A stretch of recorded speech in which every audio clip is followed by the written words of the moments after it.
মুক্তির পর নাকতলার বাড়িতে পার্থ চট্টোপাধ্যায় ৩.৫ বছর কেমন ছিলেন, এবার কি করবেন, রাজনীতি থেকে ব্যক্তিগত জীবন।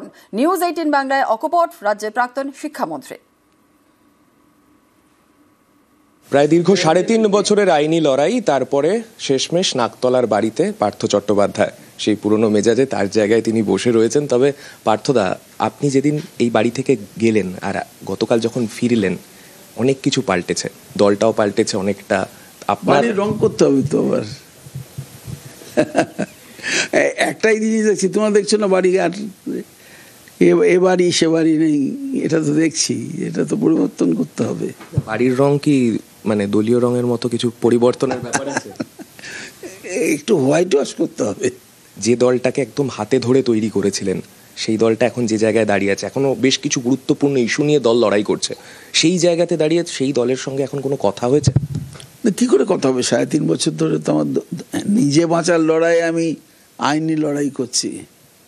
আমার তো আইনটা নিয়ে লড়ছি। অন্ধকারে চোখ নষ্ট হয়ে গেছে, পা নষ্ট হয়ে গেছে, আমার অঙ্গ প্রত্যঙ্গের অনেক কিছুই আজকে, বয়স যেমন হয়েছে তেমনি যতটা হওয়া উচিত ছিল তার থেকে বেশি হয়েছে।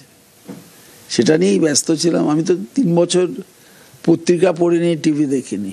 ফেরার পরে বেহালা পশ্চিমের মানুষের উদ্দেশ্যে প্রথম দিনেই বার্তা পৌঁছে গেল একদম লিখিত আকারে।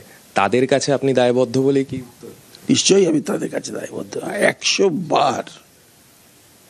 বার।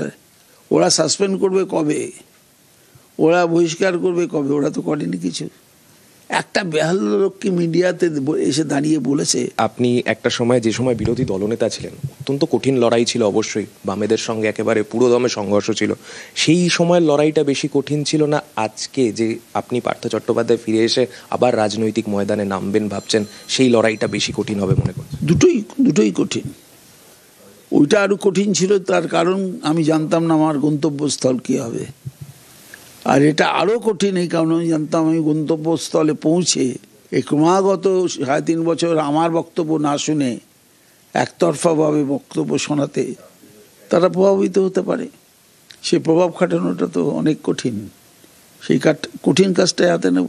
2026-এর নির্বাচন, SIR এবং রাজনৈতিক পার্থ চট্টোপাধ্যায় কি ভূমিকায় দেখা যাবে? যে ভূমিকায় মানুষ চাইবে আমাকে। আমার উপর তো নির্ভরশীল না, আমি তো মানুষের উপর নির্ভরশীল। মানুষই আমার গণদেবতা। একটা অপ্রিয় প্রশ্নই করছি বলতে পারেন একটু, সেটা হচ্ছে অর্পিতা মুখোপাধ্যায়, তাকে নিয়ে অনেক ঘটনা ঘটেছে, অনেক কথা হয়েছে। মহিলাদের হচ্ছে সফট ইয়ে,